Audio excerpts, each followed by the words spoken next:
Salut l'ami, bienvenue dans cette vidéo. Aujourd'hui, jour numéro 1 de la formation sur YouTube pour eBay Dropshipping. Reste bien attentif jusqu'au bout. Donc jour numéro 1, ça veut dire qu'il y aura une série de 4 vidéos, donc en 4 jours. Je vais te présenter à chaque fois des étapes pour monter en puissance sur ta boutique sur eBay. Donc aujourd'hui, on va voir les bases, on va voir création de ta boutique, de ton logo, etc. Et oublie pas, si tu veux recevoir les autres jours, recevoir la suite, active la cloche juste en dessous pour être prévenu dès lors que la suite de la série sort. Alors aujourd'hui, donc voilà, on va voir les bases. Je te préviens, reste bien jusqu'au bout parce que ça va être du lourd. C'est parti.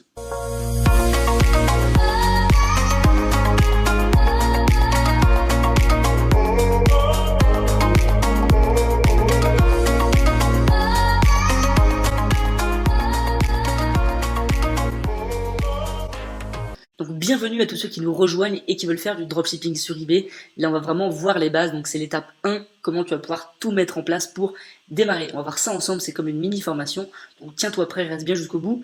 Donc l'idée c'est que je te montre vraiment tout de mon écran. Je vais te montrer comment tu vas pouvoir t'inscrire tout d'abord, donc tu te rends sur eBay, tu cliques sur inscrivez-vous, donc voilà, là c'est vraiment la base. Je vais te montrer comment tu peux faire. Donc là, tu rentres bien évidemment une adresse mail, un mot de passe, un prénom, hop. Voilà, tu crées absolument tout. Tu t'inscris comme tu t'inscris sur n'importe quel site. Et puis là, bah, ça va te connecter. Tu vois, hop, je suis connecté. Ça, c'est la première étape. C'est fait. Vraiment hyper rapide, hyper simple. Ok? Ça, c'est la première étape. Et tu vois, tu peux te balader. Donc ici, c'est ton profil. Ils m'ont mis un pseudo au hasard que tu peux changer. Donc si tu veux changer ton pseudo, tu vois, donc là, modifier le profil, c'est pour modifier ta photo et ta description. Et si tu veux modifier ton pseudo, tu vas dans paramètres du compte. Et ici, tu auras toutes les informations que tu peux compléter à propos de ton compte, c'est-à-dire tes informations de paiement, ton pseudo, voilà, etc., tes coordonnées, etc. Donc, par exemple, ici, tu peux rentrer ton PayPal, tu vois. Donc, tu t'inscris, tu fais un lien vers ton PayPal ici. Donc, moi, je vais pas le faire parce que je vais pas lier mon PayPal. Mais tu cliques ici, ils vont te demander de lier ton PayPal, donc tu le fais en quelques secondes. C'est hyper simple. Et si tu modifies ton nom, tu vas dans coordonnées. C'est important de modifier ton pseudo parce qu'en fait, ça va être la première chose que vont voir les acheteurs. Donc tu vas ici modifier, tu vois, au niveau de ton pseudo. Et si tu veux aussi un compte professionnel, tu modifies un compte personnel, tu vas modifier et tu mets compte professionnel, d'accord? Donc là, hop, tu vas ici, hyper simple. Franchement, eBay, c'est hyper simple d'accès. Ils vont te demander le mot de passe, donc tu te reconnectes. Franchement, c'est vraiment pas compliqué à utiliser. Ils vont te demander le mot de passe, donc nouveau pseudo, par exemple, je sais pas, on va mettre super vendeur 33. Hop, c'est un exemple, hein. C'est pas le nom qu'il faut que tu utilises, mais c'est un exemple et c'est comme ça que tu vas devoir. Pseudo non disponible 334. Donc c'est comme ça que tu vas devoir faire pour changer de nom. Et tu vois, hop, ils ont changé mon nom peut-être, ou alors ça prend du temps. Non, c'est bon, tu vois, hop, changer le pseudo. Donc tu prends bien un pseudo qui montre que tu es un bon vendeur. Donc super vendeur 334, c'est pas terrible, hein, mais il faut que tu prennes un bon pseudo. Je sais pas, un truc qui te représente, un truc qui peut faire un petit peu nom de marque, etc. Ça c'est important. Ou alors les meilleurs deals sur eBay ou j'en sais rien, les meilleurs deals de France, j'en sais rien. Voilà, mais il faut que tu prennes un nom un peu comme ça qui va être la première image, la première vitrine que les acheteurs vont avoir de toi. D'accord? Quand ils vont arriver là-dessus, il faut que le nom euh, transmette en fait une certaine confiance à ton acheteur. Donc ça c'est important. Ensuite, tu vas pouvoir modifier ton profil. Donc le logo, je vais te montrer juste après, mais ici tu vas pouvoir marquer par exemple que tu es vendeur professionnel français. Nous garantissons des produits d'excellente qualité. La satisfaction des clients est notre priorité. Contactez-nous. Ça c'est un exemple, hein, encore une fois, pour plus d'informations. Hop. Voilà, tu vois, ça c'est un exemple. Donc tu mets enregistrer. Et ça va être vraiment la vitrine qu'il va y avoir de ton compte en fait. Il y a une petite erreur. On va réessayer. Bon, ok, ça bug pour le moment, mais en tout cas, c'est un message comme ça que tu vas devoir mettre. Modification terminée. Donc ça, c'est le message que tu vas devoir rentrer.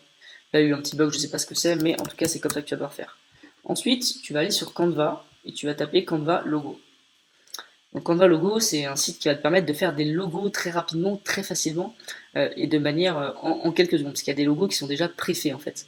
Et ce qui est hyper intéressant en fait, c'est que ces logos, ils sont assez parlants, ils sont assez bien. Donc voilà, tu vas pouvoir donc se connecter. C'est gratuit hein, pour créer un compte. Donc tu te connectes juste avec Google.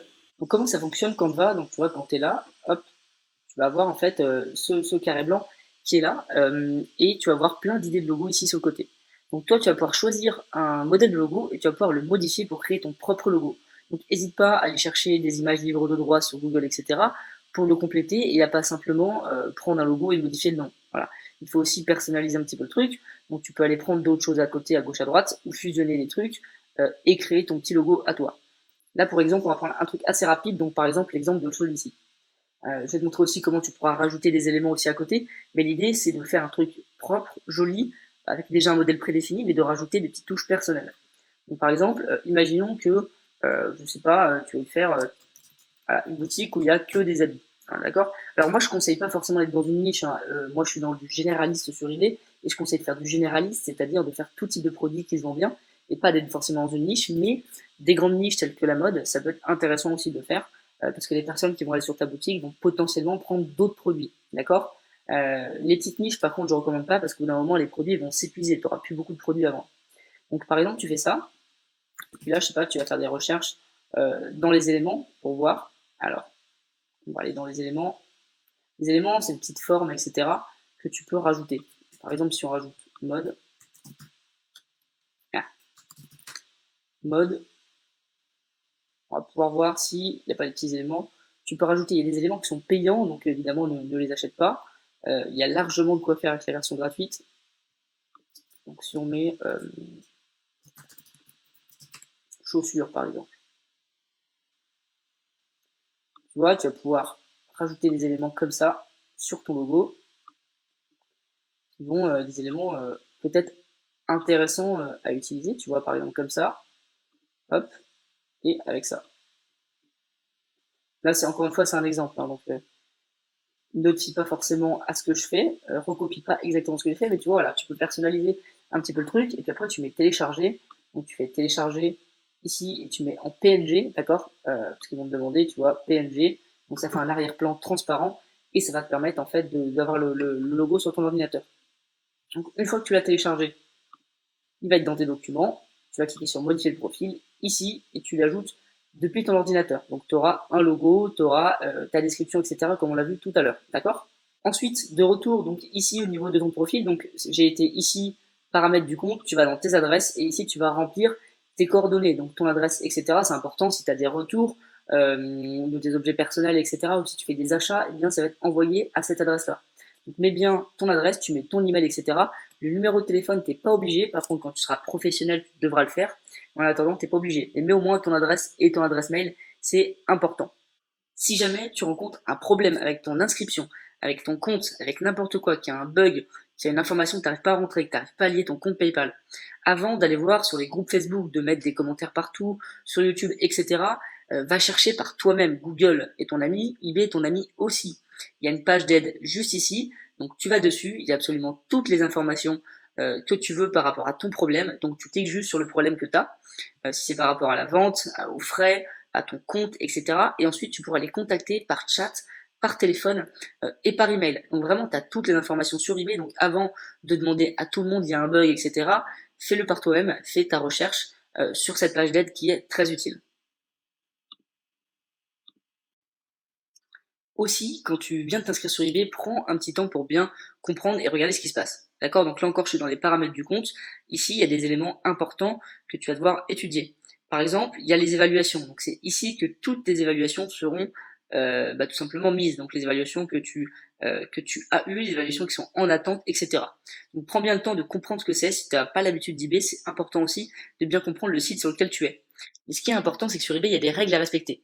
C'est une marketplace, c'est pas comme Shopify où tu peux faire un petit peu tes règles à toi, même s'il y a des lois que tu dois les respecter. Sur eBay, il y a des règles que tu dois respecter, il y a des choses que tu peux faire et d'autres que tu ne peux pas faire.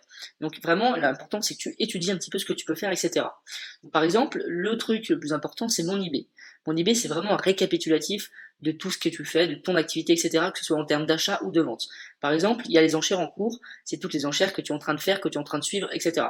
Ensuite, les affaires à suivre, donc c'est toutes les ventes que tu as enregistrées, c'est plus pour tes achats. Par exemple, quand tu suis une vente, elle va se mettre ici, que tu es intéressé pour un achat. Donc, tout sera ici. Les objets achetés, c'est les ventes, les achats que tu as fait, pardon. Là, c'est tes ventes, donc vente en cours, vente réussie et vente terminée. Ensuite, tu as les recherches favorites, donc ça, c'est pour enregistrer des recherches préfaites. Tes vendeurs favoris, parce que quand tu es sur le compte d'un vendeur, tu peux l'enregistrer pour le suivre, et les messages avec tes acheteurs et tes vendeurs. Parce qu'il faut savoir que eBay a une messagerie assez poussée qui est intéressante, même si elle n'est pas forcément hyper ludique, elle est quand même pas mal. Et tu vois, tu as ta messagerie ici, donc avec tes acheteurs et tes vendeurs, tu peux leur répondre ici, tu peux leur répondre directement dans ta boîte mail, etc. Donc là, tu vois, on va aller dans mes ventes, c'est ce qui est le plus important, il faut bien identifier les limites de vente que tu as. Si tu as un nouveau compte à l'heure d'aujourd'hui, normalement, tu dois avoir une limite qui est de 150 objets. Donc ce qu'il faut savoir, c'est que eBay maintenant sont de plus en plus méfiants, donc ils vont vérifier tes coordonnées, etc. quand tu vas t'inscrire.